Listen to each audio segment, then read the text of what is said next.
What is going on, everybody? Welcome back to the Daily Dose with Dylan Davis as we are streaming to you guys live through the Painted Lines Network on their Twitch, Twitter, and YouTube accounts. Today, in the passenger seat alongside of me, I got my man Mark Henry from the Tough Cover Podcast. You can follow him on Twitter at Mark Henry Jr. _. And Mark, we have a lot to discuss on today's show, but before we get into it, how was your weekend, man? Oh, it was great. I got away, did a little vacation, so I wasn't as in tune with these Phillies games this weekend, but I was checking every single inning on my phone if I wasn't near a TV. But yeah, it was good to get away. Good that the Phillies and Sixers didn't let me down while I was away.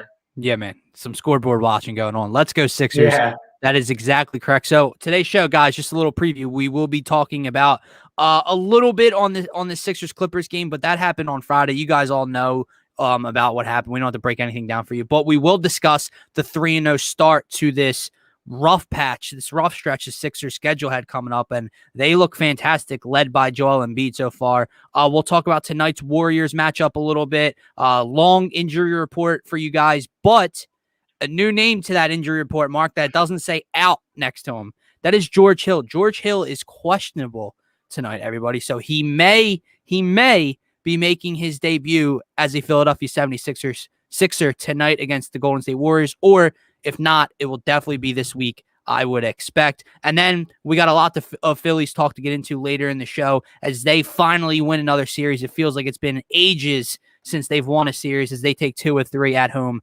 against the St. Louis Cardinals to improve to 8-7 on the young season. So we'll break down those games a little bit, how the bullpen has been, how the starters have looked. Bryce Harper's heating up, ladies and gentlemen. Had a sore back in this series, but that back looked okay yesterday. And then we'll preview tonight's matchup as Gabe Kapler returns.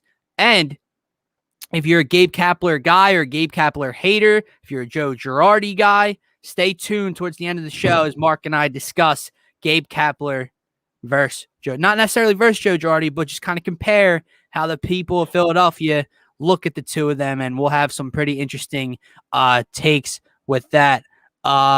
His GQ interview.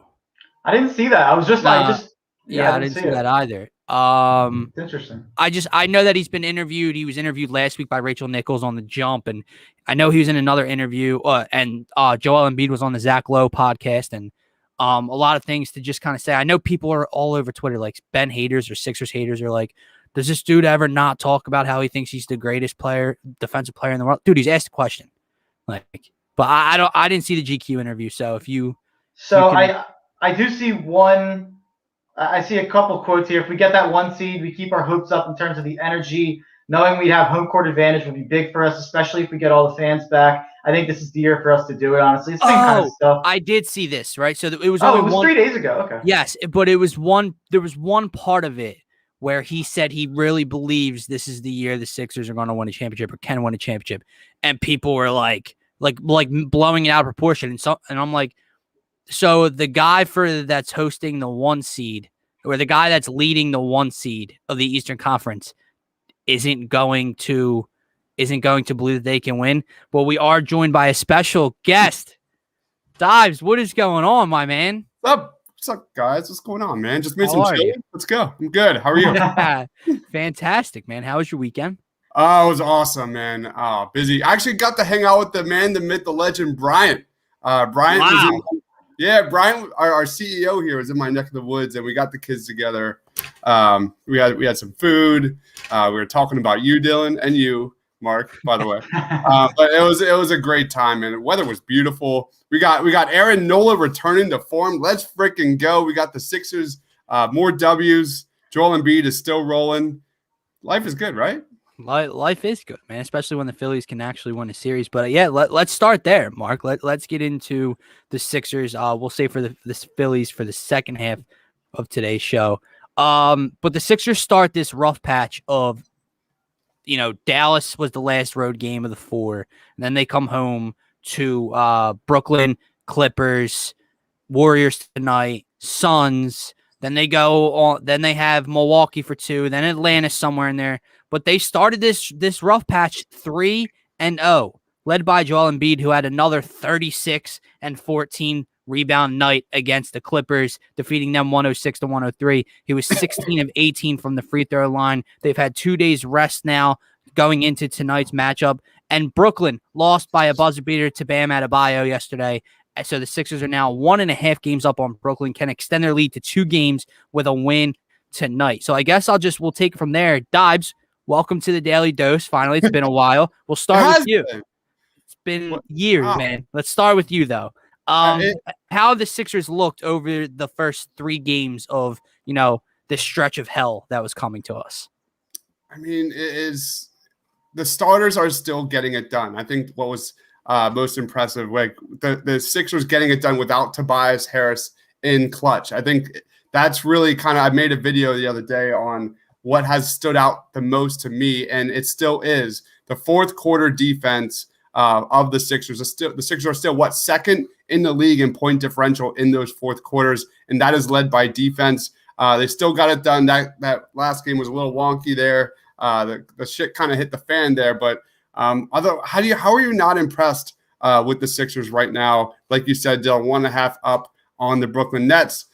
It really comes down to the Sixers starters finding those lineup combinations and what that means as they head into the playoffs.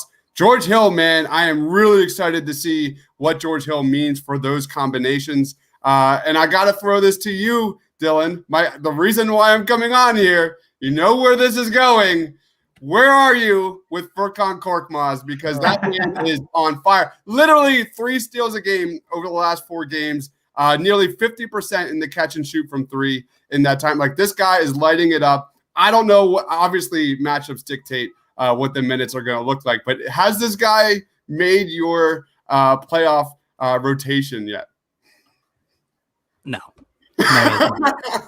And listen, man, that is not to say that in the next week, on next Monday's show, I will not come out here and tell you I've changed my mind. He's in the rotation. My only piece of advice to everyone getting fired up over this last 6 or 7 game stretch that he's had is, we've seen this before. We've seen a weekend where the dude scored 65 points in one weekend last season. We've seen him. Look, does he look better defensively than he has in his entire career? Yes, he has. Yes, he has. I'll give him credit there. Credit's due to him there. Okay.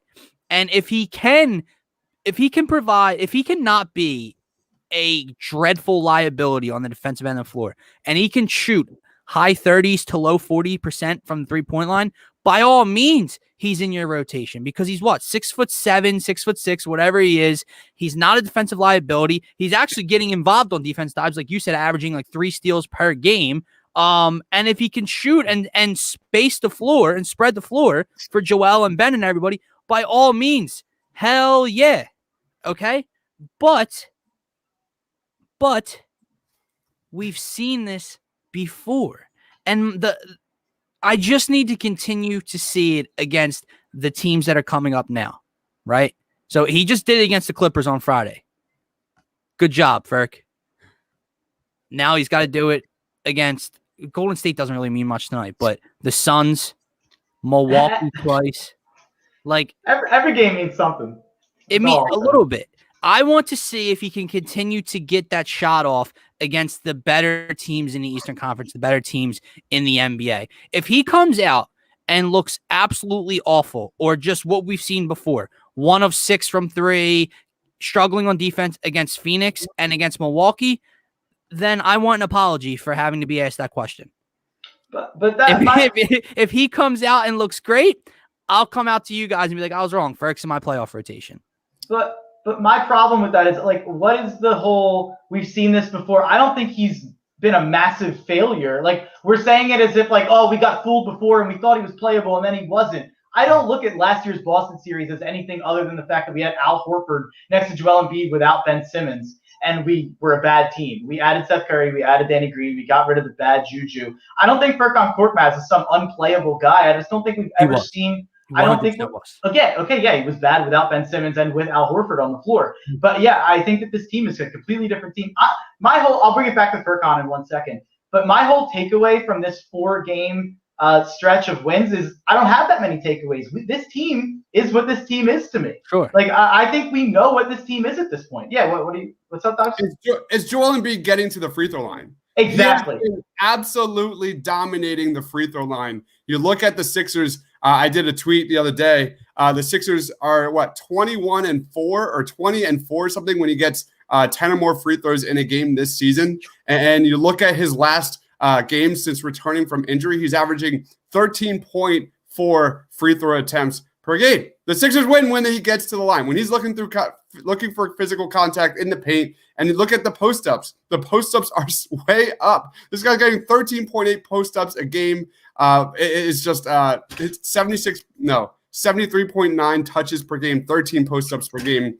That is really just the main takeaway there is Joel Embiid, man. He's playing like an MVP, and he's doing it in an efficient way, which means getting him to the free throw line. The guy has more post-ups than he ever has in his NBA career. How many times were we bitching and moaning about this guy just floating around the perimeter late in games? It is Joel Embiid.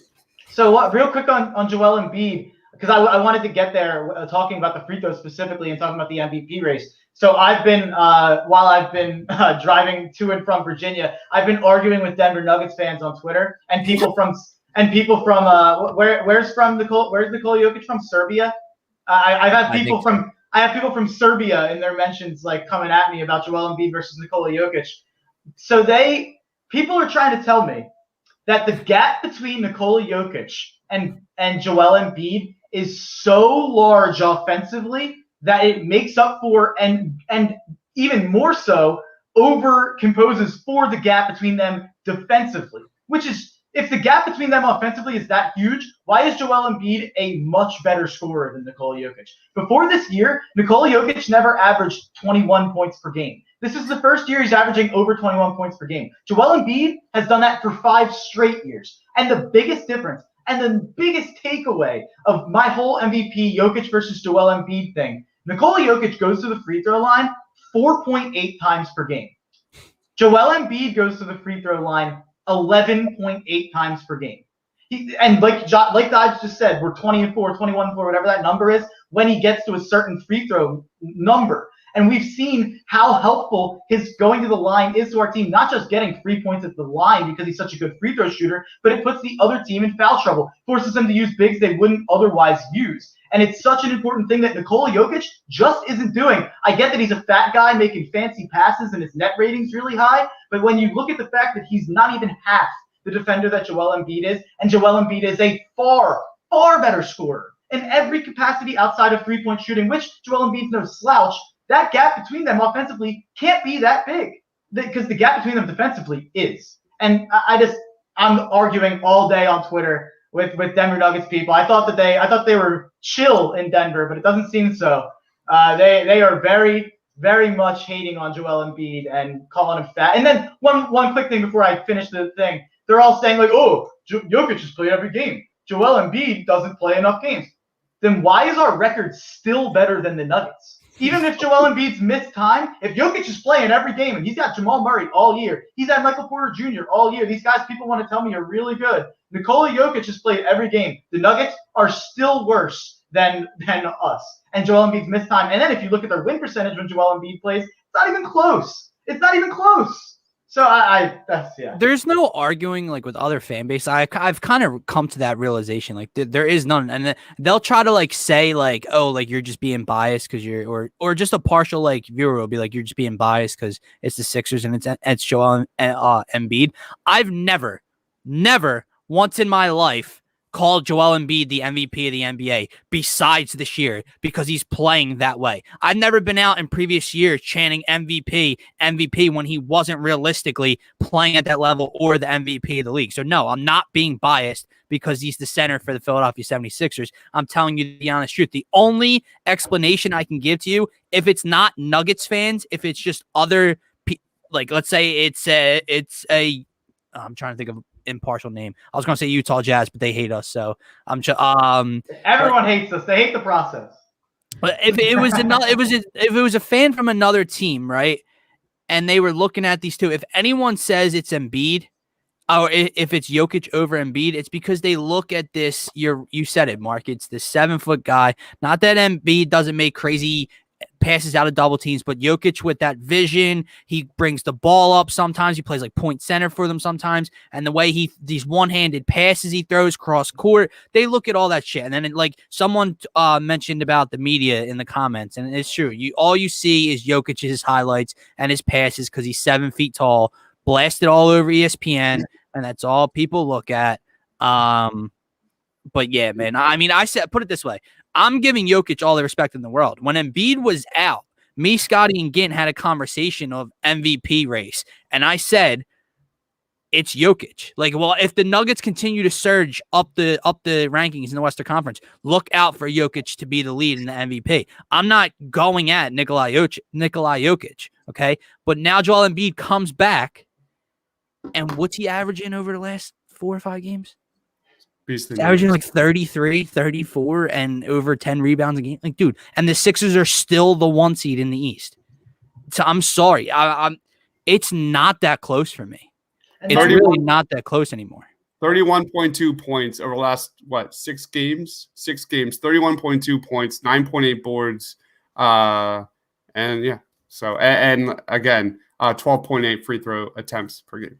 What do you think, Deibs? Because Mark and I we clearly agree on this MVP conversation. And I know you just watch the game. Watch the game. All you have to do is watch the game instead of box score. If anything, even if they're box score watching though, like there is no way you can watch a game and come out thinking that Jokic impacts a game the same way Joel Embiid does. Hold on, real quick, not to cut you off. I just want to take that one step further. There's no way you can watch the game and not just the impact.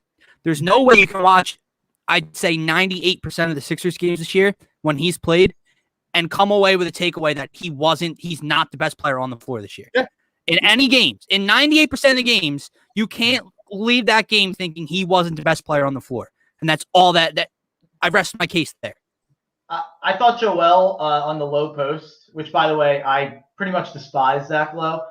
The low post, I think, is a generally terrible podcast. And I think he asked really leading questions that from the book, Tanking for the Top, a book that I really like, by the way. But he asked really leading questions from that, making it seem like Brett Brown was like outright talking crap on Joel Embiid when it was just him reacting to like what was going on in a meeting. He really misled that whole conversation. By the way, the audio on that podcast, I don't want to ever hear complaints on our audio. Again, you couldn't even hear Joel Embiid what he was saying. But when you could make out what Joel Embiid did say, he was so emphasizing the defensive side of the ball. And I think that's so important for Joel to remind people. He is a top 3 defensive player in the world. Top 5, no matter how you slice it. So when you look at that, and when you look at people arguing, it's like, well, Nikola Jokic actually isn't a minus on defense. He's actually gotten to a point where he's above average. It's like, okay, fine. Joel Embiid's top 5 in the world on defense. And taking off something Dylan said earlier, where he wasn't saying Joel Embiid was the MVP in this year or until this year. I'm not even saying Ben Simmons is the defensive player of the year. I know that's a popular take among Sixers fans and even among NBA fans. I'm unbiased enough, I think, to say that I don't think I'd vote for Ben Simmons strictly because of how important Joel Embiid is. I think Joel Embiid is more important to this team defensively than Ben Simmons. And I think Joel Embiid allows Ben Simmons to do everything he does defensively in terms of being a rover and creating such havoc and getting on the fast break. I think that's all caused by the inability to penetrate against Joel Embiid when he's on the inside. And I think that's just such an important thing to remind people, that this gap between them offensively, even if you want to say Jokic is better offensively, I don't agree, and I don't see it because of how big the gap is scoring-wise. I disagree. But even if you want to say that, I get it. He's the best big man passer of all time, probably. So whatever, it's fine. But Joel Embiid is the gap between them defensively can't even be quantified. It can't even be quantified. The biggest thing is mismatches. The Sixers' ability to just make these mismatches nothing. You look at Toby when he got matched up on Kyrie against the Nets. He was able to hold his own. When you look at Embiid, there were several times in that game against the Clippers where he was able to hold his own against Reggie Jackson. It's that Sixers' ability to just be positionless and defend out on the perimeter, in the paint. You look at Toby bodying guys this year down low. That's it, man. That was my video I did recently on the Sixers defense, is their ability to just take mismatches and make them nothing. That's everything when it comes to facing the Brooklyn Nets, which is just going to be switch, ISO, ISO. You just saw it against the Nets when they're like literally push Ben away from Kyrie. That's it. Well, that's so it. Let me steal a page out of my man Brock's book here, because me and him, we were just talking about this very thing last week. And Deibs, to go off your point, and I guess I'll throw this question out there to the viewers and you two. So Brock is emphasizing in a series against Brooklyn, it's not necessarily going to be the one-on-one matchups defensively, like, oh yeah, Ben versus KD or Ben versus Harden or Matisse coming in and blah, blah, blah. Yeah, that's going to be important as all hell, right? To have those guys that can step up and play them one-on-one a little bit. But they're going to get their own, right? He's really emphasizing rotations and help defense, not rotations like lineup rotations, defensive rotations and help defense. And that help defense has to be there. When we're discussing Joel Embiid clogging up that paint, being right there, how big is that into stopping the Brooklyn Nets in that ISO, switch game? I said before that I think Joel Embiid's the most important defender on the team. In a matchup with Brooklyn, I think Ben Simmons is the most important defender on the team. And real quick, something that Matt McGinty said in the comments here. Agreed. Well, yeah, that too. But agree that that's a ridiculous take. But agreed that Embiid allows Ben to be himself. Can't take away what Ben does. I don't want to make it seem like I'm taking anything away from what Ben does. I think Ben is just as good as a defender as Kawhi, as Giannis. Like, I think those guys are in a special echelon as wing defenders. I just think it's so hard to be as impactful as a wing defender as it is to be an interior defender, and that's why Gobert's won it so many times. I know people hate Rudy Gobert. I hate Rudy Gobert. He literally can't play in the playoffs because he gets played off the court every single year. I'm sure it'll happen again this year, but it is so important to have that inside presence, and I really think Joel Embiid has a better case defensive player of the year than people are saying, but he's missed so much time. I get it. So I get the shift has went to Ben Simmons in terms of who's getting the support for that. So, and by the way, I'll be celebrating if Ben Simmons wins Defensive Player of the Year. I'll be really happy about it because I think he deserves it. I would probably not give him my vote just because of it's like when MVP. Like if KD and Harden were both playing excellent all year this year, they'd still probably be taking away from each other if they played the full schedule because of having both of them on the team kind of takes away from each other. I kind of think it's the same thing for Embiid and Ben for the Defensive Player of the Year conversation. All right, before we. But 93.1 defensive rating in clutch situations from Ben Simmons. Joel Embiid is a 95.5. Okay. Net rating for Embiid is 23.9. And Ben Simmons, as a net rating at clutch time, is 21.8. As much as we want to talk about Toby's improvements, having Ben not be that big of a net in clutch situations is everything. I'm making that guy a zero when he can't do anything offensively. Like, how many times do we talk about that, beat our heads against the wall about that over the last several years? We already did this game. Last thing about this is I get notifications every time someone comments on our YouTube channels, our YouTube videos, and you should see the guys that are pushing the chains down the line now. Or we're just going to double team Joel Embiid, and Ben Simmons going to be absolutely nothing. That is starting to happen, guys. I think other teams' fans are starting to take notice of Embiid's dominance and all this kind of stuff moving forward. It's really interesting. It's like the rate of those comments are going up dramatically. To finish off what Matt wants to say, let's get into Cork. I guess my whole I didn't finish what I was saying. I guess because I shifted, but I guess I'm just saying I've never seen why he's unplayable. He's a bench shooter. And if he's as improved on defense as he's looked this year, there's no reason why he can't play against any team. Right? That's what I'm getting into. So I agree with you there. Improve defensively, I'm saying. Yeah. Defensively. So the reason I say he was unplayable is because you might think unplayable and you don't think he was. I think he was. When I watched him last year, if he wasn't hitting threes, because he's a bench shooter, but he wasn't a consistent shooter, and he still hasn't been this year. He hasn't been that consistent this year up until this stretch, right? Before, if he wasn't consistently shooting well from three, in my opinion, he was unplayable on defense, especially in a playoff series versus the Boston Celtics with Jaylen Brown and Jason Tatum when those would be his matchups on the wings. That's what I'm talking about. He has improved defensively. I'm acknowledging it. I just need to see him continue to get that shot off against the upper echelon of the NBA over the next couple of games, and then I'm all aboard. I want it to be successful. That's a nice piece to have if he's 6'7", getting a couple steals a game, and he's not a liability, and he's knocking down shots from the floor. By the way, he's still not playable if he's not hitting threes. But that's just, I think, in my opinion, he's still not. That's Joe Harris too. If Joe Harris on the Nets stops hitting threes, he's not going to be playable. But these guys are sharpshooters. That's why they're bench players. Obviously, I'm not saying Furkan Korkmaz is as good as a three-point shooter as Joe Harris. But if you just look at Furkan this year, he's actually worse than he was last year. The difference is his plus minus and his net rating and all that stuff is so much better because the team he's on is so much better. And he's just a better piece on the team. I think he looked I just think he looked unplayable last year and maybe even looked worse defensively because he was a little bit too important to the team. He's playing less minutes this year and he's still improved. That was one of my points. Deibs, then I used to scream this at you guys, like when you would ask me, like, why Cork? Because like why does he get on my nerves? I said a couple times that it was just him being the sixth man on this team and Brett just shoving him down my throat game after damn game, especially even in the playoffs. I agree with you with that. Like, look, man, if he continues this, I'll come out and tell you I changed my mind. I was wrong. And another thing that I started to discuss changing my mind on last Thursday with Gant, and I want to get into this before we discuss this Warriors matchup tonight. It'll go into what Gant has commented down here.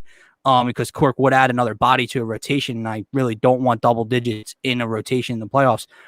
But when we first brought in George Hill, I was so anti-starting George Hill. You needed a bench point guard. You went out, you got a backup point guard who can run the second offense, take responsibility off of Shake, ball handling and facilitating. That checks all those boxes. And I still, tonight, if he plays the rest of the regular season, and I want him off the bench. In a series against Boston, off the bench. In a series against Atlanta, off the bench. Knicks, off the bench. Brooklyn. Because that's where everyone's eyes go to. And I know, Mark, I agree with you. They got to get through Milwaukee first to get to us if the season ended today. But let's just take Brooklyn for example. Kyrie Irving's a problem, dude. Like a problem. No matter how you want to slice it. And it's been more like before Kyrie was always a star in this league in my eyes. But I just feel like on this team, he's doing it more consistently. Like in Boston, in Cleveland towards the end, like he wasn't this dominant. I think he's like offensively, he's just become more and more dominant.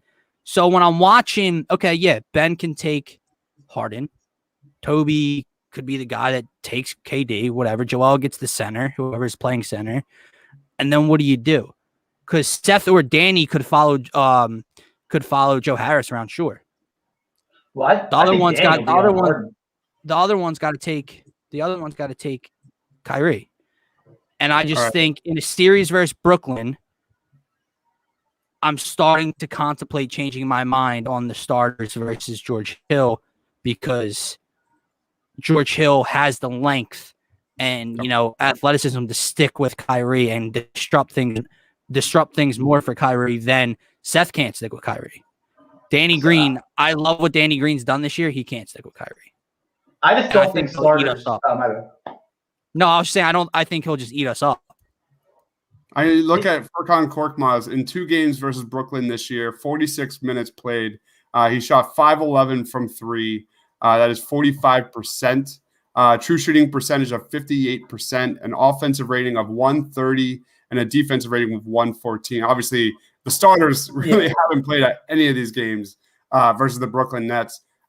Quick Boston, 3 games this year. He's shooting 4 of 14 from 3, and Milwaukee, he's shooting 3 of 4 from 3 in 1 game. So, anyway. One thing about the Boston matchup, I think that there's 2 matchups in the league that are obviously the most tough for Furkan, and it's the Celtics and it's the Clippers. Fully healthy. If you have Paul George and Kawhi on the wing, or if you have Jaylen Brown and Jason Tatum on the wing, that's going to be a tough matchup for any wing that's not a dynamo defender. And Furkan, obviously, even at his best, I'm the Furkan Korkmaz stan himself, but even Furkan at his best is an average defender, and that's all he needs to be playable as a near 40% three-point shooter, and he just has to hit near 40%. And for your other point, Dylan, about the starters and maybe George Hill should start. I think that George Hill will be more important in that Brooklyn series than maybe other series because of Harden and Kyrie. Yeah. I don't think it matters who starts. It matters who plays against the teams that, or it matters who plays in the minutes Kyrie and Harden are playing. It matters who plays at the end of the game. It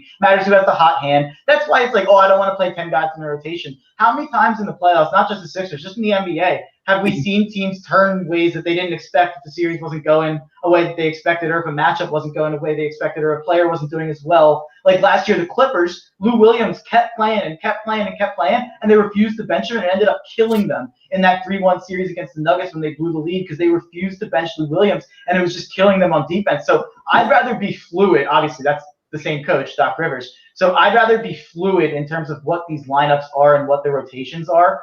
Instead of being like so hard and fast, like I don't want to play 10 guys, or I want these guys to start, or I want these guys to finish. I think it's just a very fluid conversation. All right, guys, before we get you out of here, what are your thoughts on tonight's Warriors matchup? Predictions for tonight, and do you think George Hill plays tonight? Oh man, I hope so. I truly hope so. I mean, that would be everything. Me and Justin will surely. I'm not sure about Tiago. We'll surely be doing a post game show tonight. 2 matchups to watch: Andrew Wiggins versus Ben Simmons in 6 games against each other. I don't know if Ben Simmons is playing. I think he's questionable, right? So if he does play, Ben Simmons actually has scored more points on Andrew Wiggins than Wiggins on Ben Simmons in 6 games. That is freaking awesome. And then the other matchup, Steph Curry, when defended by Danny Green, 70 possessions, 15 points, 4 of 15 from the field, and 0 of 7 from 3 in the last 8 games. Danny Green has taken his lunch money lately in the last 8 games. Now, win-wise, it's not that many possessions, but regardless, that's something to keep a note of. I think the main storyline of this game is you look at the Golden State Warriors pace. This is the number 2 pace team in the NBA. What is the Achilles heel of the Sixers? Transition defense. The Sixers are second worst in the NBA. That's what I'm watching tonight. So we'll definitely be doing a post-game show after the game. Last comment, Mark, your shirt game is on fire today. I have that shirt as well. It's one of my favorite shirts, period. Love that movie. It's my favorite movie of all time. So I have a couple Pulp Fiction shirts. So. Love it. Take it easy, guys. Stay it, Deibs. So yeah, I'm happy Deibs was able to break down that Warriors game, because for me, I don't know where I don't know what's gonna happen. No, I said this to you. I said this to you before we started. The injury report we have is longer than a CVS receipt. I know Steph's a game time decision. Kelly Oubre, I think, is a game time decision. So I can't really break it down for you. Not to mention, I'm sorry, the Sixers just beat the Golden State Warriors. It just should. So here are my keys to the game for everyone that's wondering. Don't let Steph score 55. Is that it? That's one key. And offensively, dude, just establish Joel Embiid. They have no answer for the big fella down low. Establish him early to get to the stripe like he always does. Run through their big men. They'll throw 8 different looks at them. Run through it. Put them out of their misery early. Because I'll tell you one thing. You don't want Steph hanging around. You don't want Steph hanging around where a possession or 2 flips late and he hits some crazy circus damn 3 off balance and we're going home pissed off tonight, okay? So don't let Steph go off, establish the big fella, and put this team away early. Obviously, if the Sixers are missing Ben, Toby, and Seth, well, it's not as much of a lock as I'm making it out the seam. But if 2 of them play with Joel Embiid and Danny Green and Shake and all, the Sixers at home should most definitely beat the Golden State Warriors. Yeah, my whole thing is like I meant to say this earlier, but we got sidetracked with Furkan Korkmaz. But yeah, my whole thing with this last 4 games is the first 2 games. You look at OKC and Dallas, they got up early and they stepped on their throat, and that was the end of the game. They didn't let them back in. How fun is that when you're able to be like, all right, like. And I know where you're going right here, because the last 2, they stepped on their throat early. They did what we used to. Yeah, they did what we used to call Sixering. Yeah, but they ended up winning the game. So we don't, it doesn't hurt as bad. You don't remember it as much because we went 2-0 in those games. Right. But against Golden State, you can't get away with that just because of Steph Curry's presence. I agree, man. And that's another thing. Like, aren't they in the 10 seed right now in the West? Are they? They're right in that play-in area. I think they're 9 or 10. Right, yeah. Dude. I can't get away from this play-in tournament and the extreme level of asinine thought that went into it. Like, it's crazy. If you're the 7 seed If you're Luka Doncic right now, I think they're still in 7. Yeah. You might have to play Steph Curry in a play-in tournament when the Golden State Warriors are games and games below 500 basketball this season. That's crazy to me. But Mark, just to wrap up this Sixers segment, almost, and this Warriors game, do you have the Sixers winning? I'm assuming.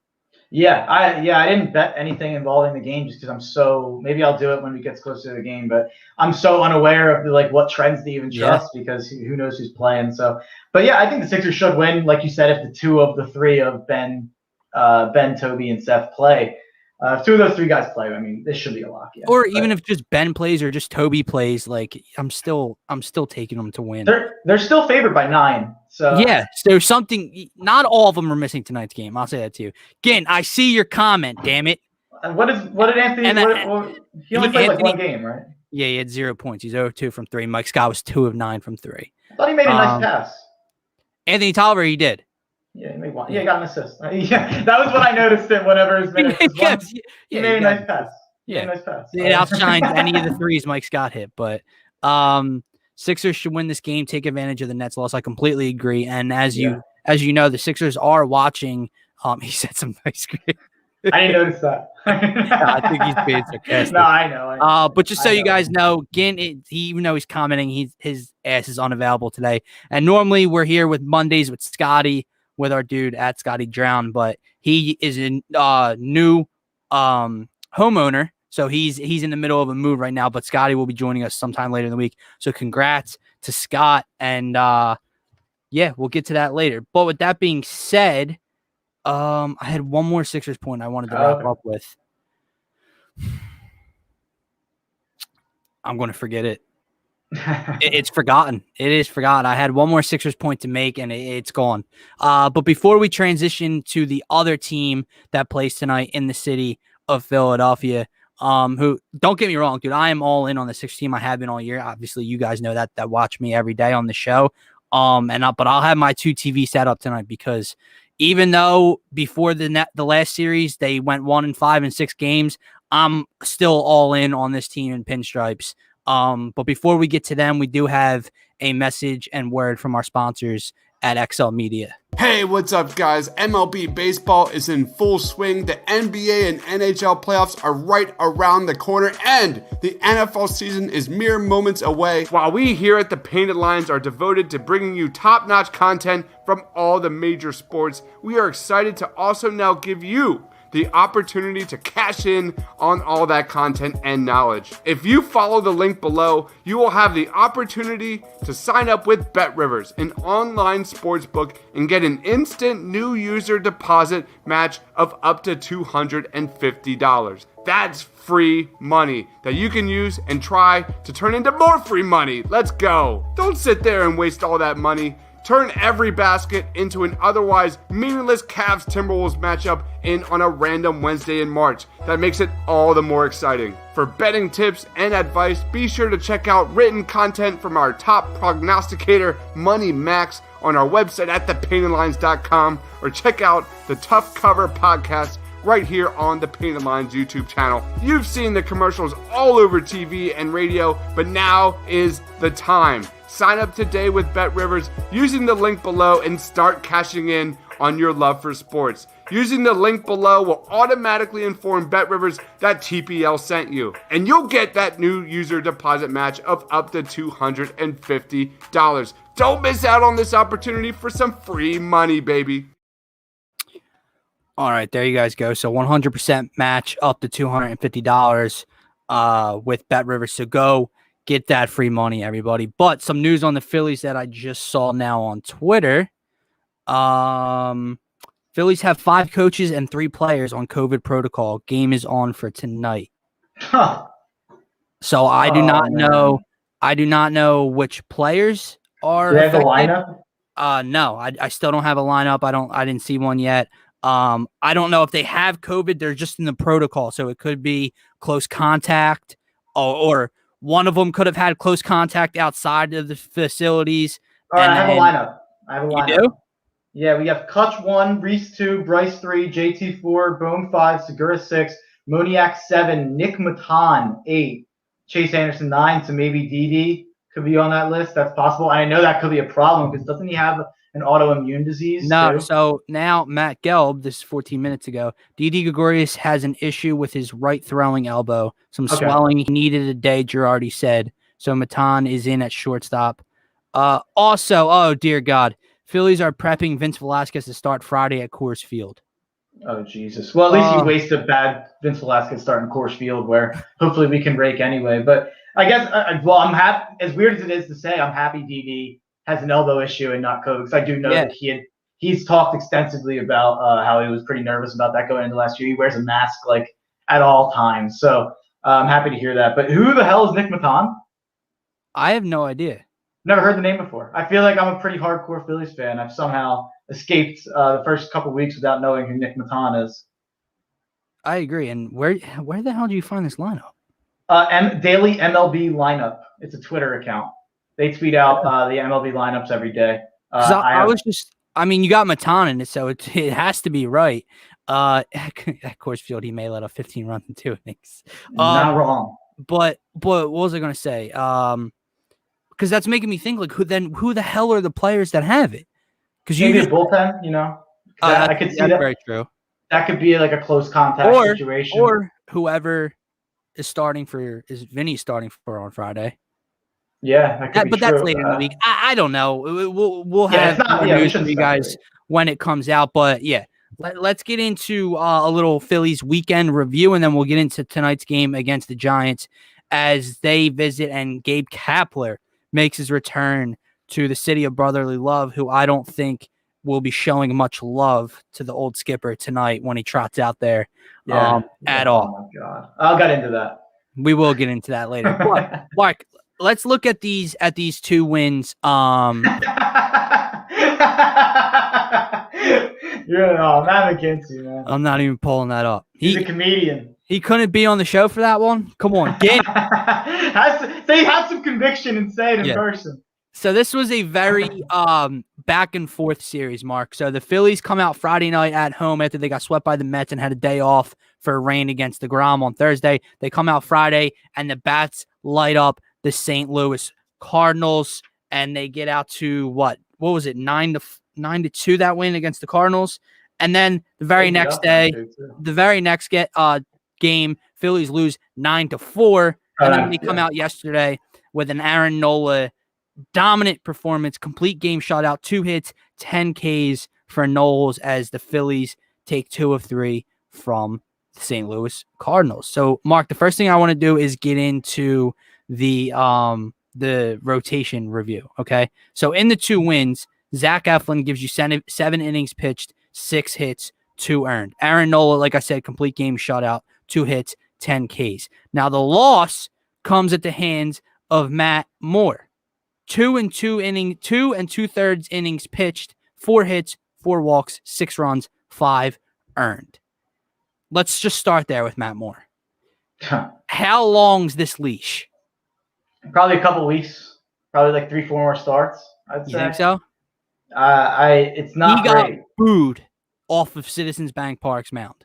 He doesn't. It's not like it's even like he's like rough starts or getting unlucky. It's just when you watch him, you feel like you could step up and hit him.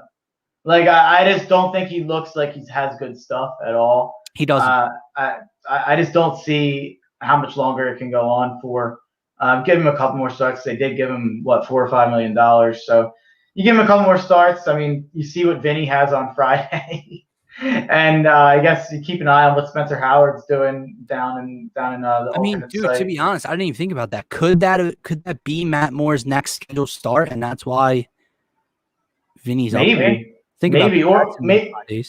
or it's just like let's see what Vinny has in case we need to do this in the future kind of thing. Yeah.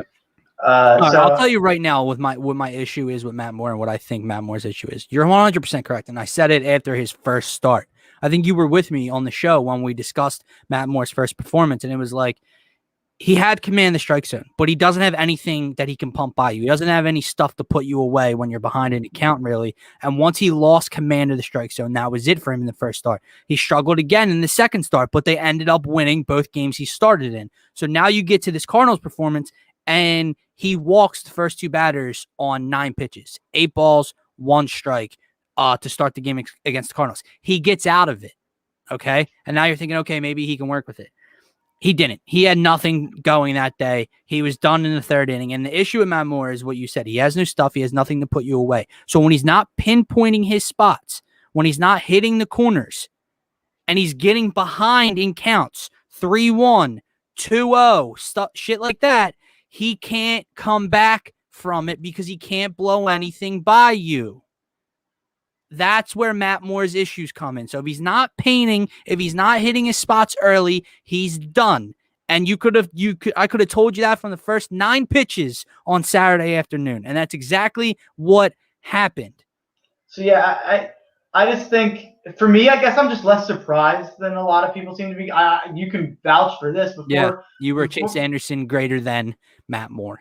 Yeah, and I think that's been bared out pretty obviously over the first couple of weeks of the season. And I don't want to be bogged down in all the Matt Moore negativity. I think I'm going to try to focus on the positivity from the rest of this rotation so far this year. I mean, it's just been nothing but positives, besides a couple of bumpy starts for Wheeler, or maybe even just one bumpy start for Wheeler. I can't remember now. But you look at 2, I think. 2, yeah. You look at Eflin. Neither of us came into the year as hopeful as many others did.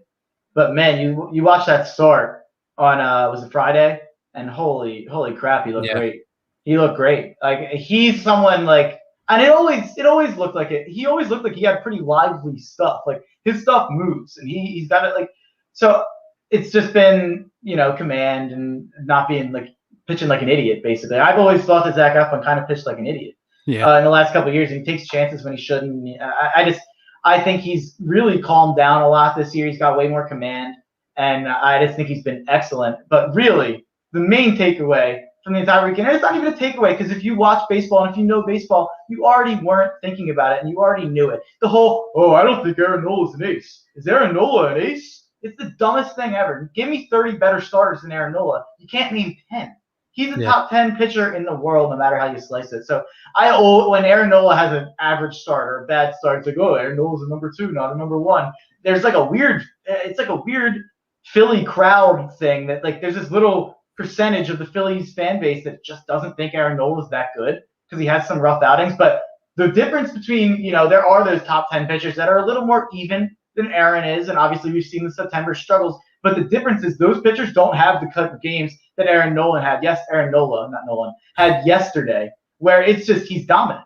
It's just those guys don't have those highs, and that's why I'm willing to let go with the Aaron Nola low games, not the best performances. I'm not going to freak out about those because I know that can happen. What happened yesterday, where he just comes in and you don't have a chance. We're winning that game no matter what we do offensively, which was not much.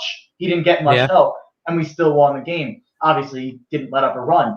And that he's absolutely a top 10 pitcher in the world. And to have that and have Zach Wheeler with his, bouncy back and forth outings so far, he's still top 30, top 40 starting pitcher in the league. So I just think when people criticize their own team and when people praise their own team, I just think that they need to have an idea of what's going on in the MLB around them. Not just taking a look at your own team. Take a look at the rest of the starting pitchers in the league and tell me that these guys aren't having bad outings every once in a while. Even Clayton Kershaw, even Shane Bieber.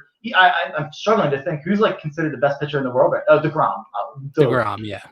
I think he had a rough start already this year. I think he had one rough start. So every pitcher is going to have rough starts. Obviously, there's some that are more consistent than others, but when Aaron Nola is on, I don't know, besides DeGrom, if there's a better pitcher in the world.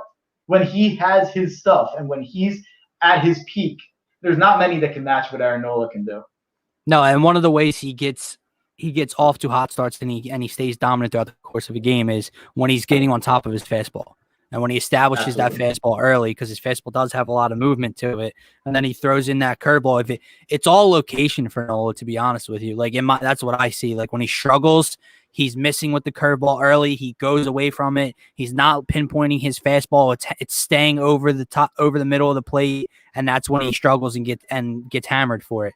Other than that, I agree with you. When he's on, he's on. And I think with Nola, you kind of know by the third or fourth inning what Aaron Nola you're getting on a regular game. But outside of that, Mark, I completely agree with you. Zach Eflin has looked fantastic so far this year outside of the one game in Atlanta when the Phillies opened up with a 2-0 lead in the top of the first, and he came out and let the first three batters take back that lead 3-2. But that happens from time to time. So they've looked great. Matt Moore, the reason I asked you was the fact that he did get booed off the mound, and like his next start has to be on the road, in my opinion. Like you can't send his ass back out there in Citizens Bank Park the next time he throws. Bullpen, just looking over the weekend, in Eflin's start, they had to throw 2 innings. They didn't give up a hit. And then yesterday, obviously, they didn't have to throw it all in a complete game by Aaron Nola. In the loss, so Matt Moore gives up 5 earned runs. Jojo Romero instantly comes in place for him and was god awful. But then you look, Velasquez and David Hale combined for 5 scoreless. Hector Neris gave up 1 hit in a scoreless inning. So really, dude, if Jojo Romero doesn't come in place of Matt Moore, the Phillies could have a chance at that game. But Jojo Romero's got awful and let it get way out of hand. So that's really what happened in that one. So the Phillies take 2 of 3. And that's the last thing I want to touch on as we're reviewing this weekend for the Titans is you mentioned Nola he didn't get much help yesterday in a dominant performance. But one guy that did help him out in the bottom of the first inning with an absolute moonshot. You say goodbye. Ryan Howard territory. You can say goodbye to that baseball. I think his back's okay. Whoa, I lost Dylan there for a second. We're back. We're good? We're back. All right, I don't know what happened. I just saw both our screens go out. We're good. I stayed on it, I think. But I was saying it was Ryan Howard territory. Where Bryce hit that ball. Yeah, so I think the back is okay, but I just think in that Mets series, man, they struck out way too much, and he was the leader of that, and he took accountability. But I think he was trying to do too much at the plate. And he even made comments like he's liked his swing so far this year. He just didn't like in that Mets series his swing, his pitch selection of what he was chasing and what he was going after with a bunch of high fastballs to punch him out. So when you think about that Braves series, right? He hit back-to-back home runs in game 2 and game 3. Then he struggles against the Mets and he comes out against the Cardinals. And in game 1, when they win, he's 1 for 3 with a 2-run RBI double late in the game. But the other 2 hits he had would have been rows and rows deep on another night against the Cardinals. Then he misses a game for back aches in the morning. And then he comes out yesterday with his first plate appearance, hits a bomb. He then went on to go 3 for 3, 1 walk with the moonshot home run in the first inning. So, Mark, Bryce Harper is heating up and finding his stride early in this season. Okay, he had 1 bad series in New York, as I mentioned. You're a betting man. If Bryce Harper can continue to see the baseball and hit like he is in the box, where is there value in that MVP number? With what Acuna's doing, it's tough to find value anywhere. But yeah, absolutely. I'd have to look at those numbers a little bit more, comparatively to the other guys at the top of, Corey Seager. He's having an unbelievable year for LA. I don't quite know if he's continued that over the last week or so, or even the weekend. I wasn't quite as in tune this weekend with what was going on besides the Phillies. But I do think Corey Seager's been phenomenal. But Bryce Harper could absolutely go on a type of run that wins him an MVP if he just has a month, like where it's just absolute dominance. It's like Ryan Howard back in 2006. If he has a September, and I think Bryce Harper is one of the only players in the league that has the ability to have that type of month. I think it's only like 3 to 5 guys, maybe even a little 7, maybe. But so yeah, and kind of shifting gears to tonight, or just against the Giants in general. You look at Bryce Harper against Kevin Gausman, who's starting tonight. He bats .417. He's hit a homer against him. He's had a double. He's 5 for 12 and with 6 walks. So that's 5 for 12 with 6 walks. So yeah, that's pretty damn good. So I think Bryce Harper continues it tonight. I do. Before we move on to tonight's game against San Fran, I do want to just give one shout out to Gene Segura, because Gene Segura had a very, very hot series. And then even the last game in New York, he was the only guy to put a run on the board. So we get on Gene a lot, and he was struggling after opening day. Do not get me wrong. But when you get on a guy every day on this show, you also got to give him his credit when credit's due. And he has looked really, really good. He's just putting the ball in play. Like, that's all he needs to do, dude. He's not doing too much. He's not trying to kill the baseball because that's not the kind of hitter he is. I've always said this. Now, he's getting older now, so obviously maybe the slumps are just more of what he is than this series against the Cardinals. But when he's on and he's seeing the baseball, the dude's a walking spray chart. He can hit it to all directions of the field, and he can put the ball in play at any moment in an account. So yeah, he's also been better in the field. Absolutely. Just in terms of not seeing things that piss you off. He's made less mistakes, and also he's got so many nicknames. He's got Mean Gene. He's got the Mean Gene hitting machine. He's got Jimmy Siggs. He's got Sister Jean. That's my own personal one. I think you called him the spray chart before. Walking spray chart. Alvarado got hurt. I didn't see that. Oh wait, I did. I think I did see that. Yeah, Dude, What? I didn't see him on the injury report though when I looked today. It was just Bradley I thought it was a couple days ago actually. No, he just pitched. I'll look it up. No, he was warming up in the pen yesterday. I'm almost positive. Yeah, I didn't see. Yeah, but he didn't end up coming in obviously because Nola finished. He hit the he just went on the IL. My guy, I'm seeing Alex Carr tweeted it out. How long? Oh, okay. 43 minutes ago, Matt Moore, Jose Alvarado, and Ronald Torreyes go on the IL. Is that? It has. That 100% has to be it.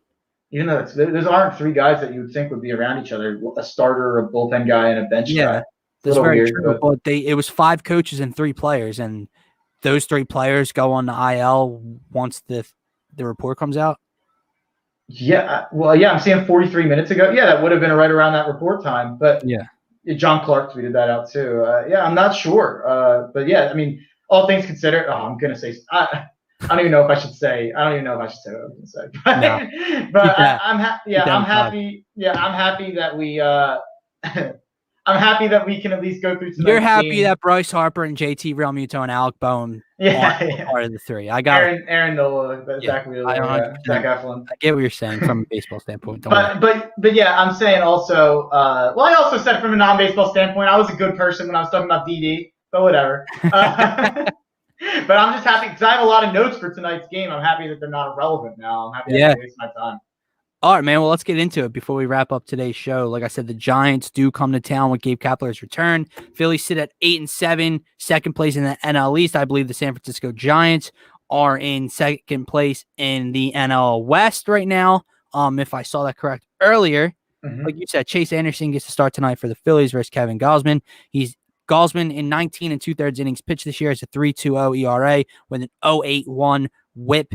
And I believe he's got like an 18-5 strikeout to ball ratio. So he has been okay this year, even though he's 0-0 in his starts. So I will say it's a pretty small sample size, and this is from an article I was reading about the game tonight. But the strikeouts for Gausman have actually been down this year, percentage-wise, and his walk rate is creeping back up as we go through the year. So he's actually been pretty lucky to have some of the starts he's had, and it's been against pretty bad competition. So it could be a little misleading, but he is a veteran pitcher. He probably will eat up some innings, but we've actually had tremendous success against Gausman. If you look at our main 3 top guys, meaning Kutch, 3 for 5 lifetime. Bryce Harper, as I said, is 5 for 12 with 6 walks. Gene Segura is 5 for 10. So we have 3 dudes batting over 417 against Gausman, which is pretty solid. And then he's only really had success against Rhys Hoskins in our lineup. Yeah. He's the only real guy he's had success against, and JT to a lesser extent. But so yeah, we've had tremendous success against Gausman so far. And all I'm saying, before we really break it down from a stat standpoint and stuff like that, this game tonight, don't let Gabe Kapler come in and outmanage Joe Girardi and win 2 out of 3 with a far worse roster. Like, I can't even get into, if you went position by position, it is not even close when you look at the talent disparity between the Phillies and the Giants. And I don't know if that sounds like me being like a Phillies fan and being a homer at each spot. You could break it down. No, I got you. It's every spot on the roster. We're better than them. So I know I keep going back to this, but Abe just sent it to me on Twitter or tagged me on Twitter, and this has to be it. So the the Phillies made an announcement 48 minutes ago, and they say they have placed Jose Alvarado, Ronald Torreyes, and Matt Moore on the injured list to fill their spots. They announced blah blah blah. In the same tweet, in the same announcement below that, additionally, first base coach, and they go on for all the coaches have entered COVID protocols. So yeah, I would assume I would put a lot of money on that. Those are the 3 players that were listed that are in the COVID protocols, especially. And yes, there you go. Yeah, I Okay. hope they're all right, but Yeah, and it's just protocol. So it didn't say that Yeah. they tested positive for COVID-19. They could just be close contact tracing or whatever the case may be. But yeah, dude, let's get into this. So you already read out the lineup. I'll do it one more time for everyone who isn't aware yet. McCutchen, Hoskins, Harper, JT in cleanup, Alec Boehm, Gene Segura, Mickey Moniak in center, who I believe still does not have a hit since he's been up. That center field position continues to not produce. And then Matan is in for Didi, who has some left elbow soreness. I have no idea who Matan is. So it'll be very interesting to see tonight. And then the pitching matchup is Chase Anderson versus Kevin Gausman. So, Mark, where do you want to start? Do we want to start with the game, or do we want to start with the storyline within the game? Yeah. Let's start with the game. We can start with the game first. Okay. So, just real quick, you already gave your numbers on the Phillies, some of the Phillies hitters versus Gausman. Let me get some predictions from you from Chase Anderson tonight. Chase Anderson's only had 2 starts so far? I thought 3. Let me look real quick. No, because Moore's ahead of him, and Moore just had his 3rd, right? So this would be Anderson's 3rd, I think. Yeah, you're right. Yeah. Okay, so he's had 2 starts. I don't believe he's given up more than 2 runs per start. And he's probably gotten through like 5 in both games. What are your predictions for Chase Anderson on the bump tonight for the fight in Phils? Can he get through that 5-inning threshold? And can he stay consistent around 2 to 3 runs? He has a 4 ERA, but like I said, I don't think he's given up anything big in either of his starts. Yeah, I think he better get to 5 innings against this lineup. So a lot of my thoughts around this game are less about Chase Anderson, who everyone knows I'm pretty high on, but it's less about Chase Anderson and more just about how awful the San Francisco Giants roster is. It is a terrible lineup. They are 29th in runs per game, 28th in batting average, 26th in on-base percentage. How the hell are they 9-6? Situational hitting, good bullpen, and lucky pitching, which, by the way, sounds a lot like good managing to me and a lot like good coaching when people point things out like that for other teams. But again, I don't really think managing matters that much in baseball. But I think that a lot of those things are luck based, and they've played some bad teams like Seattle and Colorado and Cincinnati. Okay. A couple of those teams are over 500, which makes it even weirder. But whatever. Kevin Gausman hasn't won a start yet this year, and he has pretty good numbers. A big part of that is the lack of offense. Like I said, those bad stats. And this is just this is a funny stat a little bit. San Francisco, I'm in a fantasy baseball dynasty league that goes 27 rounds deep. San Francisco had 1 guy drafted on their whole entire team. There was only 1 team that had 0 drafted or 1 guy drafted besides the Giants. And I think it was I'm struggling. I can't remember who it was. It must have been the Tigers. Yeah, it was the Tigers. San Fran had 1 guy drafted in 27 rounds, just to show you what the thoughts are around the league on what their team is. They don't have a good roster at all. This Yaz in the outfield, who I actually don't even think has been good. And you look at Chase Anderson, I did say most of the reasons I like Philly are because of San Fran, but Chase Anderson has been a positive surprise so far. Batters are hitting 156 against Anderson so far this year. And I think a big part of what tonight's game is going to matter in terms of Chase Anderson is we're at home. We're not on the road. We're 7-2 at home, and we're 1-5 on the road. We average over 4.5 runs per game at home and 2.5 runs on the road. We rank 25th in the league with a 200 batting average in away games and 6th in the league at home with a 263 batting average. So that is such wild splits home road. I know it's obviously a short sample size. And also a fun thing, since we already talked about the Sixers, this is the first time 2 Philly and San Francisco teams have played on the same day since 1947, playing Golden State. We're playing the Giants. So hopefully it's a good night for Philly over San Francisco tonight.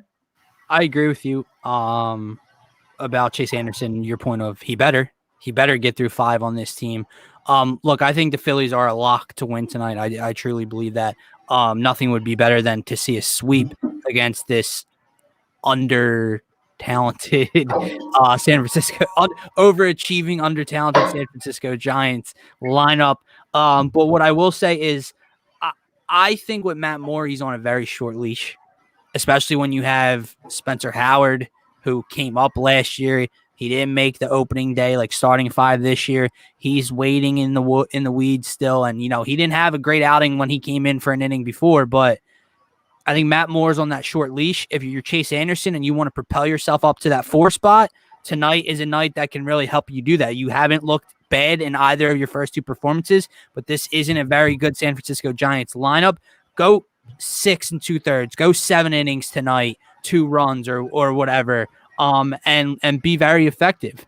As far as lineup, Mark, I know we do have a very interesting topic I want to get into before we wrap up today's show. So you have a couple Phillies bets. You have some bets you want to get out tonight because there is no tough cover pod. So go ahead with your bets, and then we'll get into our predictions for tonight's Phillies-Giants matchup, and we'll get into our fun little conversation.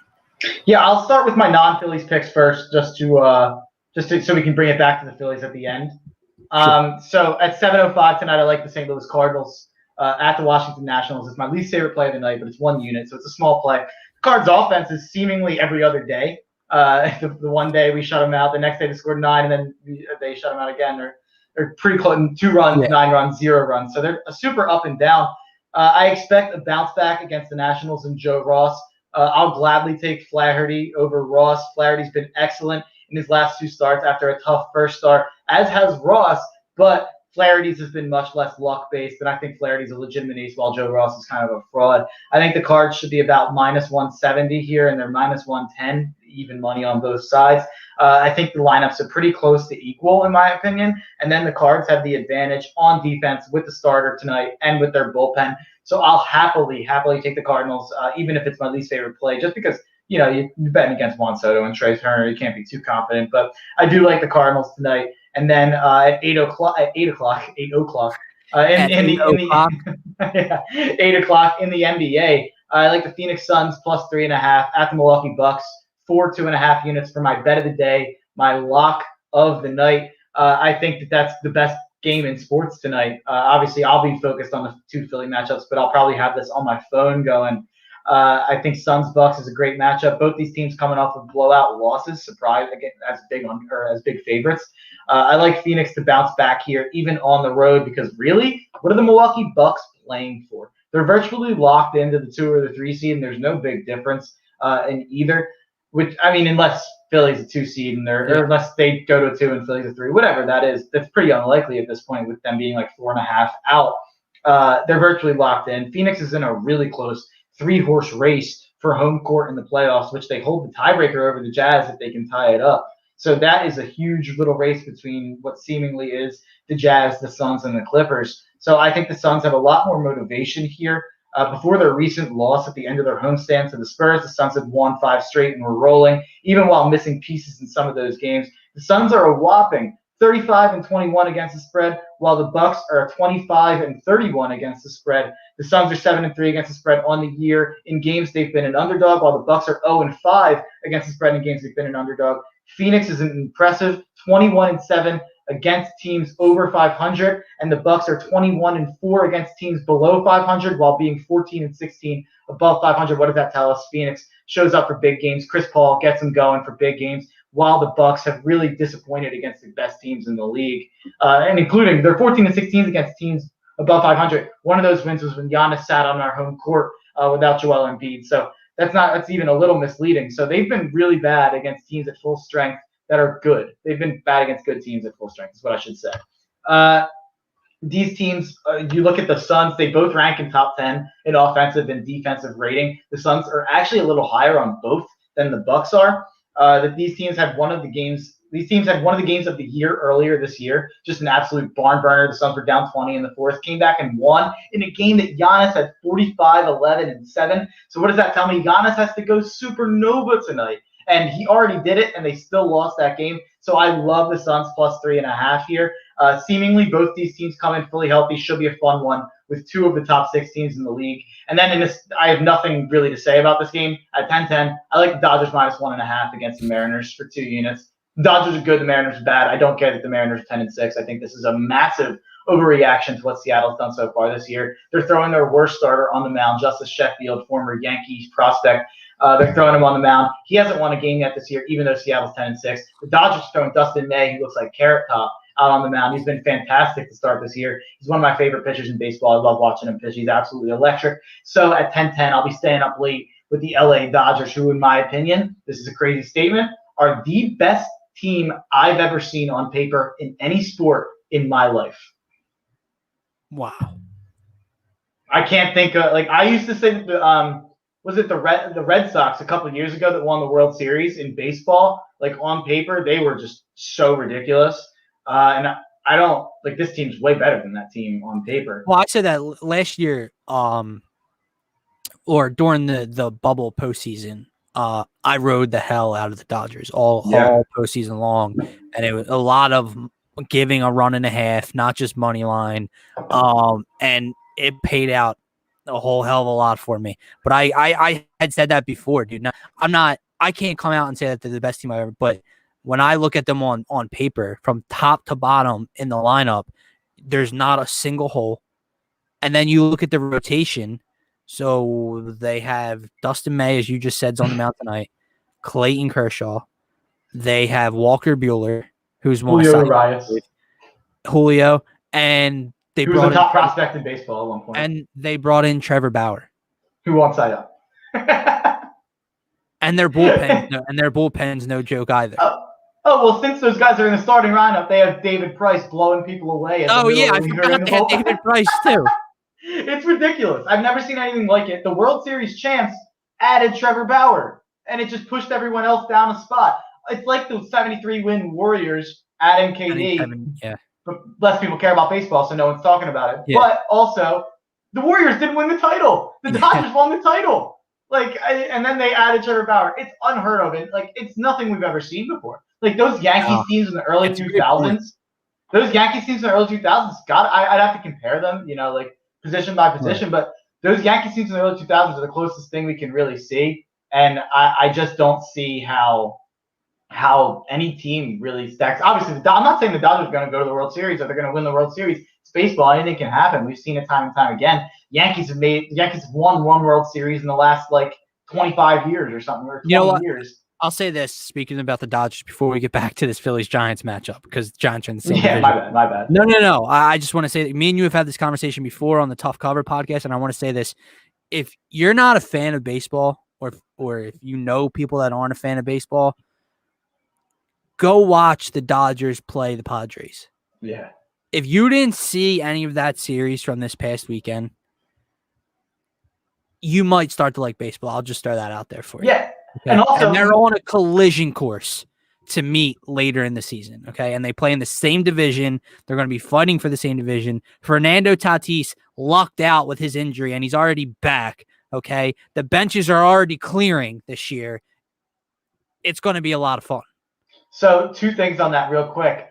Shout out to the MLB for putting exactly 0 of those games on national television. The Dodgers and Padres are facing off. Why? Yeah, let's show Nationals versus Marlins. Like, what are you doing, Major League Baseball? Like, how is that a decision? That's why people don't like it, dude. They don't market it well enough at all. It's ridiculous. And just this is such a side point. Fernando Tatis, my guy Pat Moran, is the biggest Fernando Tatis fan in the world. He's actually really, really pissed that he thinks that they let Tatis rush himself back, and he doesn't think that shoulder's at all healthy. So he thinks we're going to get a long Tatis DL stint coming soon. Yeah. But he's also a pessimist who has him on his fantasy team. So he could just be being negative. But he's saying that I don't know if Tatis was great this weekend, but I think he was saying, I don't think he's healthy at all. I know Trevor Bauer, speaking of that man, pumped one by him and literally flexed on him walking off the mound. Yeah. let out a scream. So David, same thing. Before we go to the Phillies, what's your Trevor Bauer take? I feel like everyone has one. Like or dislike? Yeah, I love Trevor Bauer. I'm actually in the middle. Don't get me wrong. When the Phillies play the Dodgers and it's at Citizens Bank Park and he starts doing the Conor McGregor strut off the mound, time out. I have to do this. What? That is the Vince McMahon strut. Conor McGregor took the Vince McMahon strut. We can rebrand it as Conor McGregor all we want. That's Vincent Kennedy McMahon, the chairman of the board of WWE. You are correct. But no, I'm joking. But Trevor Bauer, I'm exactly in the middle on. I completely understand the people that hate him and think he's a complete weirdo and like just a kind of a D-bag. But and then I completely understand the people who are like, it's great for baseball, it's exciting. And I also like anytime he comes out and complains about something, I like agree with whatever he's saying. So like I don't hate him at all. I just like I completely understand the people who get triggered by him a little bit, I guess.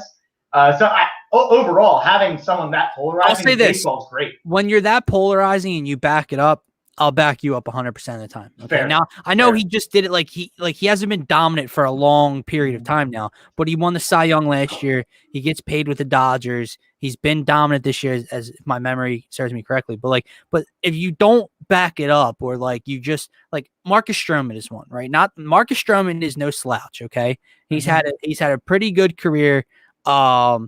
Correct me if I'm wrong. He was dominant in the Rays, and then did he go he went somewhere and he wasn't any Blue good? Jays. He went to I think it was his first stint in New York. I'm not quite sure. Someone said, Mark, do you know you don't have to hate on Simmons just to uplift Embiid defense? He probably listened from earlier. If you're listening from earlier, I swear 10 minutes later I talk about how amazing he is, and he's just Kawhi and Giannis.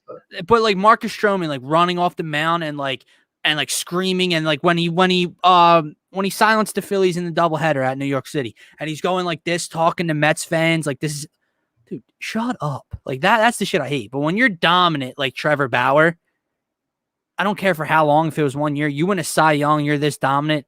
Yeah, you can talk your shit, and I'll back you up. Yeah, he's no doubt great for baseball. To reference Justin's comment there, I completely agree. But he has had some weird things where he's harassed women on Twitter as reporters and made them quit their jobs. So, has he? He's had some weird. He's a weird guy. I think he's great for Twitter or great for baseball, and he's good on Twitter a lot of the time. And I agree with all the things he says about how MLB needs to change and make it more friendly to young viewers, and every single thing he says about the MLB's lack of marketing and everything like that. But he does have some skeletons in his closet. So I'm not the hugest Trevor Bauer fan, just because he's been really weird in certain you can look it up later if you want. It's a little weird. Yeah, I didn't. It's nothing like cancel. He's not canceled or anything. Right. It's just it's just weird. It's just kind of he's a weird guy. Yeah, sure. And he probably hates women, but who cares? I don't care that much about that. But yeah, as long as he's not Odubel Herrera, but. Right. And then my last bet, I've given all the stats for it, but I had the Phillies money line for 1.5 units. And I would put more on it, honestly. I would put 6 units on it. I really like it. I usually would make it my bet of the night. But if the Giants beat us tonight, and if this is a successful series for the Giants, I'm just saying, if you're a Joe Girardi guy, or if you're a Gabe Kapler hater, you might want to mute me on Twitter. Because let's get into it. Yeah, let's get into it. Yeah. Anyway, you're picking the Phillies money line. Obviously, you have them winning tonight as your prediction. Absolutely. I completely agree with you. I might go. The Phillies, to me, are definitely going to win the series, but I'll take it one game at a time. And they take care of business tonight against Kevin Gausman, Gabe Kapler, and the San Francisco Giants. But let's get into this conversation. There is no doubt in my mind that when Gabe Kapler, Captain Coconut Head, as I like to call him, trots out on the Citizens Bank Park, the boos are going to rain down. It's coming. They booed him his first time jogging out as the Phillies damn manager because the decision he made to pull Aaron Nola after 60-some pitches on opening day that year, okay? And I don't think he could ever bounce back from that. But you know where I stand because I was texting you earlier about it. And I'm somewhere in the middle, right? Mm-hmm. I really like Joey G. I really do think Joe Girardi's a really good manager in this league. I'm not a Gabe Kapler fan. I really don't like Gabe Kapler that much. but it doesn't have that much to do with him as a manager. He's too analytical for me. So coming from a managerial standpoint, he's too analytical for me. I think he screwed up Rhys Hoskins for a little bit. I think he destroyed Scott Kingery with his launch angle and all his curveball machine.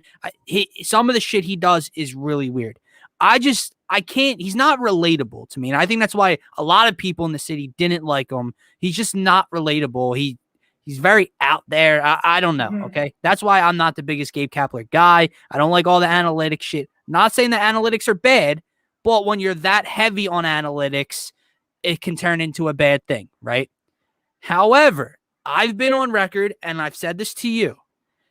If Gabe Kapler made some of the decisions that I've seen Joe Girardi make as the Phillies manager through his first 75 games being the manager, however many it's been, Gabe Kapler would get booed out of Philadelphia.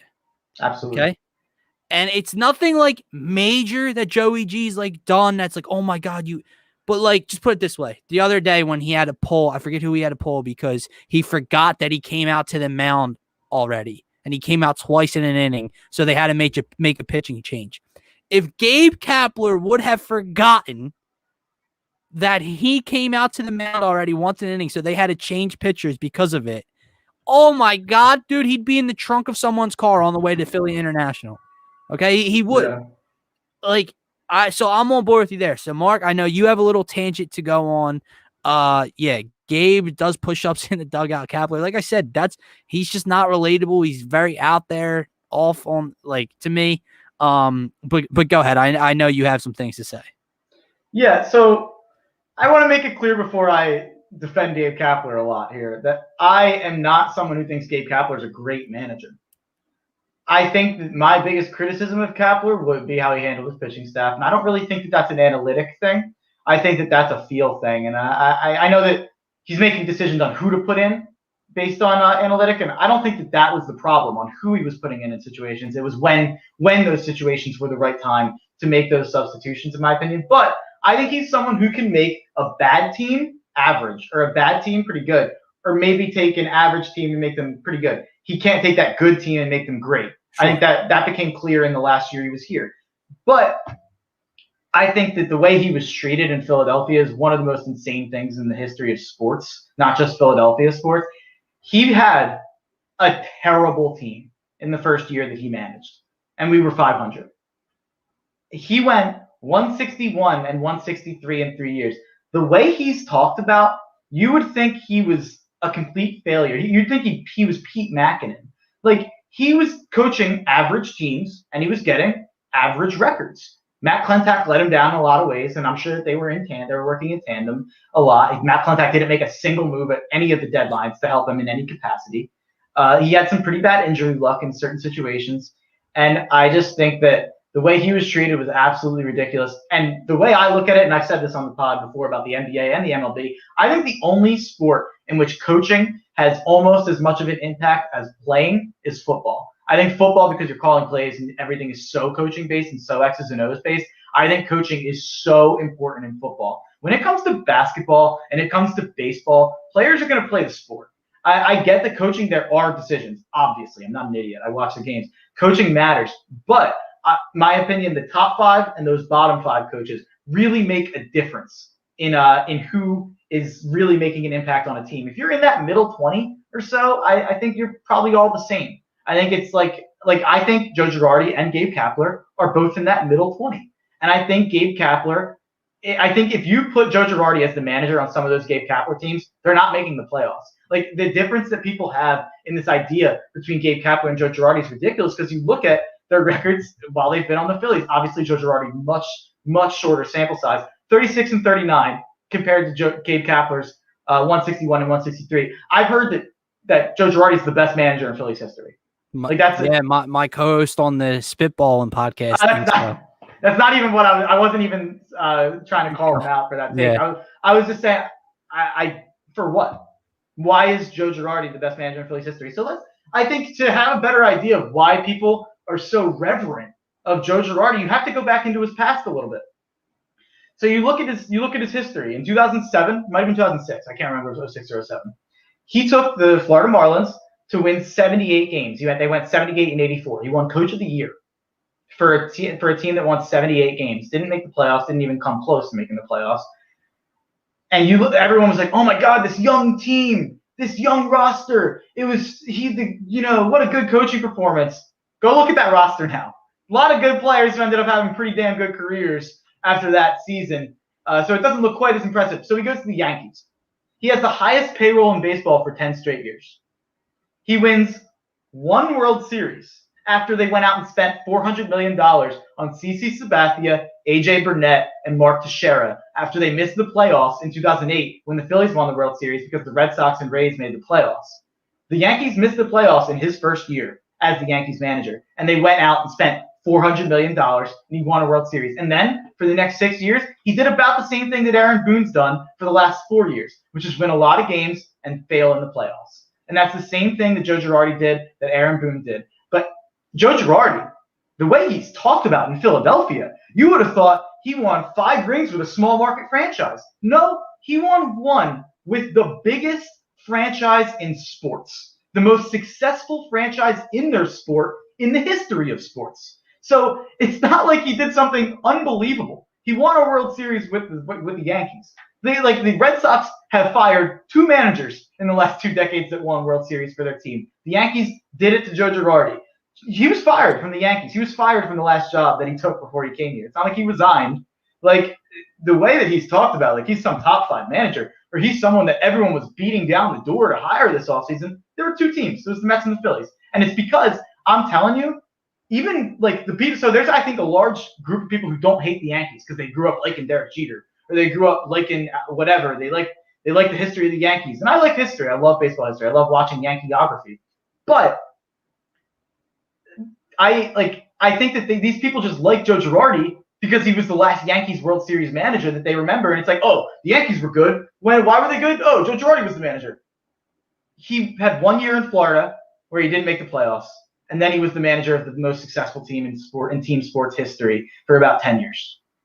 So I think that this resume that's being flaunted of Joe Girardi is absolutely ridiculous. And I think, like, I'm not trying to hate on him. Like, I think he's a fine manager. I think he's done a fine job. But this is more about Gabe Kapler than it is about Joe Girardi. And it's more about the city's treatment of Gabe Kapler and the city's treatment of Joe Girardi. Because Gabe Kapler, since he's been in San Francisco, he is, what was the number I texted you? I lost it for a second here. He has a better record than Gabe does with the Phillies or something. Yeah. Gabe in San Francisco has a better record than Joe does in Philadelphia. I believe he went 30-30 last year, the Giants, and they're what are they this year? 9-6 this year. Yeah, so he's 39-36, while Joe Girardi's 36-39. Yeah, he's a couple games better. So here's where I go off of Joe Girardi. Because I gave you my Gabe Kapler stance already, but Joe Girardi, I had to look. I'd have to have a list of all the MLB managers in front of me, and I could try to pinpoint where I'd have them ranked. I agree with you a lot. The only thing, and I said this to you earlier, is that I'm just giving Joe Girardi more time, and I know you are too. Like, you're not calling for his job or anything, but no. He coached 60 games for the Phillies in a pandemic year with probably the worst bullpen in MLB history. Absolutely. So I'll give him more time. But at the end of this year, with this roster, if they're not, a playoff team or missing the playoffs at the end of the season to, Atlanta being red hot, whoever, if it's a fight to the end in this division, and the best division in baseball, okay. But they have to be in that argument, right? Especially with giving history, like knocking on wood that there's no major injuries this season, right? Sure. Yeah, I didn't have wood memory. But I do agree with you, and I will tell you, Gabe Kapler got booed the first home game when the team was announced that year, right? People made their decision on Gabe Kapler before he managed. Because he pulled Aaron Nola early on opening day. Guys, I've seen Joe Girardi pull Aaron Nola and other pitchers when he shouldn't have. I'll tell you one thing. I remember last year, and we were in studio the next week, and I was talking with George Ryder and them on the Faithful Fanatics podcast. And I mentioned this very topic to them. Not that it was anti Joe Girardi, not that it was pro Gabe Kapler, right? I'm on the opposite sides there. However, in one of the first series, I think it was against the Nationals, it was a very close game. The Phillies were either down by 1 in a winnable game, or they had a small lead at the end in the 8th inning or so. And he brought in Ramon Rosso, right? Who had never pitched in the major leagues before. And the first pitch this kid threw, you could tell he had like jitters. He threw a 95-mile-an-hour fastball right into the dirt for a pass ball, like all for a wild pitch, all this stuff, right? And he left them in there. The Phillies lose the game. My takeaway was this exact topic. If Gabe Kapler made that decision, he's ran out of town. And I think that's where people can't find a happy medium. It's Joe Girardi's the greatest thing on earth. He's the best manager that the Phillies have ever seen. And Gabe Kapler is the worst manager the Phillies have ever seen. I'm somewhere in the middle. I really like Joe Girardi. I don't really like Gabe Kapler. But I acknowledge that Gabe Kapler probably isn't the worst manager the Phillies have ever seen. So, yeah, I just think two things about the comparison, really. And I hear what you're saying on, we've talked about it ad nauseum, how terrible that bullpen was last year. Yeah. But I just want to say that it's not like Kapler had this Kapler had a bottom 10 bullpen. He had a bottom 10 bullpen. Yeah, no, I know. And he didn't have Zach Wheeler. He didn't have Didi Gregorius. He didn't have as good of a year from Bryce Harper. He didn't have as good of a year from JT Realmuto. You can say that's because of him, so sure. But he didn't have Zach Wheeler. He didn't have Didi Gregorius. Those are pretty big additions. And he didn't have any Alec Bohm. Alec Bohm was fantastic last year. So that's a lot of difference. That Zach Eflin was 2 or 3 years behind the schedule. Yeah. So those are a lot of big differences. And Joe Girardi's team was still worse than Gabe Kapler's was 2 years ago. No, I get it was 60 games, and I get that the bullpen was absolutely terrible. And then you look at Gabe Kapler's team that he managed last year to more success than the Phillies last year. Again, I say I know I don't like. I'm not like. I know no one wants to hear about your fantasy team. That's a famous quote. 27 rounds, 1 Giant was drafted. 1 San Francisco Giant. What's 27 times 10? Oh, that's easy. 270. 270 MLB players were drafted in a draft. There's 30 teams. 1 San Francisco Giant was drafted in that draft. There's 1 San Francisco Giant on ESPN that's owned over 50% of leagues. That is outrageous. And they're 29th in runs. And they're 9-6. They went 500 last year. They were bottom 5 in runs last year. And I know that no one wants to hear about analytics. I'm an analytic guy, so I'm a little biased. And this goes back to the Rays. I think the Tampa Bay Rays are one of the best organizations in sports. Oh, they're very analytical, yeah. Yeah, I think they're very analytical. And Tampa Bay Rays got themselves in a little bit of trouble with that last year, didn't they? I just yanked my mic.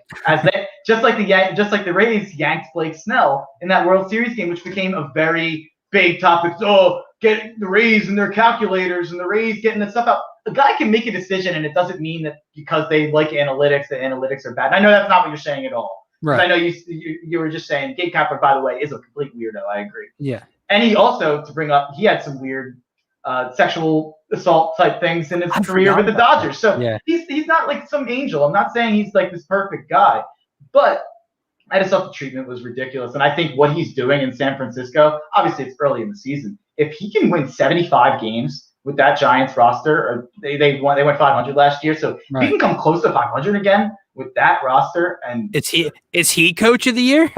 Seriously, it's ridiculous. Yeah, if Joe Girardi wins 78 games and gets coach of the year in 2006, it's the same difference. No, we're on board there, and I know there's going to be people that either agree or think, are going to call us complete morons and blah blah. And I don't know how you could listen to any of the numbers that you just threw out there and say otherwise, outside of the reason I'm not a big Gabe Kapler guy. He's a little cuckoo, in my opinion. Yeah, he's out there. He's doing push-ups in the dugout. He also dated Trista Crick, the girl we hate from Barstool, who hates on Ben Simmons all the time. No, he didn't. They went on a date or something. She said on a radio thing. So that just to make you hate both of them a little more. Oh God. Yeah. But anyway, wow, an hour and 34 minutes. Thank you everyone who has continued to watch and comment along with us. So I think that's going to wrap up today's show of the Daily Dose. Mark, one more time, do you want to let the people know your picks for tonight? Just read them off real quick. Yeah. First of all, before I do that, if you're going down to the game, don't boo Gabe Kapler. He didn't leave here. He got fired. he put out a very nice statement and bought a thing in the newspapers thanking Philadelphia fans, which he didn't have to do at all. There is one more thing I wanted to mention that I forgot. I'm pretty sure, oddly enough, how I just talked about his personality, he's part of the reason Bryce Harper signed in Philadelphia. Yeah. Bryce liked him a lot. Yeah. They got along a lot, is the rumors that came out of those interviews before Bryce Harper signed. So you can hate Gabe Kapler all you want. Tip your cap and thank him because he's the reason Bryce Harper's here for over another decade.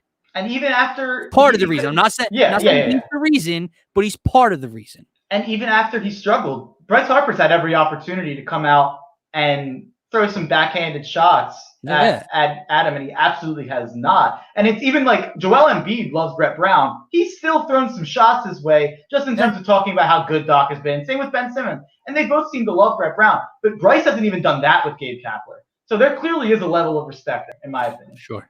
But go ahead, Mark. Yeah, just don't boo Gabe Kapler. But let's get into my picks. The St. Louis Cardinals money line at the Washington Nationals. Phillies money line versus the San Francisco Giants. Better than night. Phoenix Suns plus 3.5 at the Milwaukee Bucks, and Dodgers minus 1.5 at the Seattle Mariners. Also, real quick, another point on the Gabe Kapler thing about not booing him. They're just going to use it on ESPN. They're going to use it against us. That we're some terrible fan base that throws snowballs at Santa Claus. So, and, the Yankees fans are allowed to throw baseballs on the field, and they're allowed to do whatever they want. But if Braves fans can throw trash. There must have been Phillies fans at those arenas. It really must have been a Phillies problem. We're really expanding out throughout the country, but. Yeah, don't let ESPN use that against us where we boot a guy who. See, I do want whatever. Look, we have going on a couple different rants and topics at the end of the show, but there's one last thing that you just said that I want to mention. I wholeheartedly agree with you. I talked about it on one of my shows about like the broadcast for ESPN, like saying something like, "Oh, Philly's used to that" or whatever when they were throwing trash on the field in Atlanta after the Alec Boehm at home plate call. But one thing I want to say, and listen, guys, you give me a lot of headaches on Twitter. You give me a lot of gray hair complaining about our team when there's nothing to complain about, liking people that shouldn't be as elected as they are in the city and hating on our stars. Don't get me wrong, but I love everyone in this fan base. Okay, the phrase "no one likes us, we don't care" is just not true. It's just not true. Like you just made it, that quick little statement you just made as a fellow Philly fan. How I'm sure there were Philly fans in that arena. We care a little bit. We care when we get brought up and we get talked to negatively. And we bring up everyone does, dude. And they say no one likes us, we don't care. Yeah, you do. I know you do, because you still bring up Santa even when no one else brings up Santa, because that's what you think people paint you as. But anyway, love you guys, each and every one of you, very equally. With that being said, you can follow me on Twitter at DylanJD98.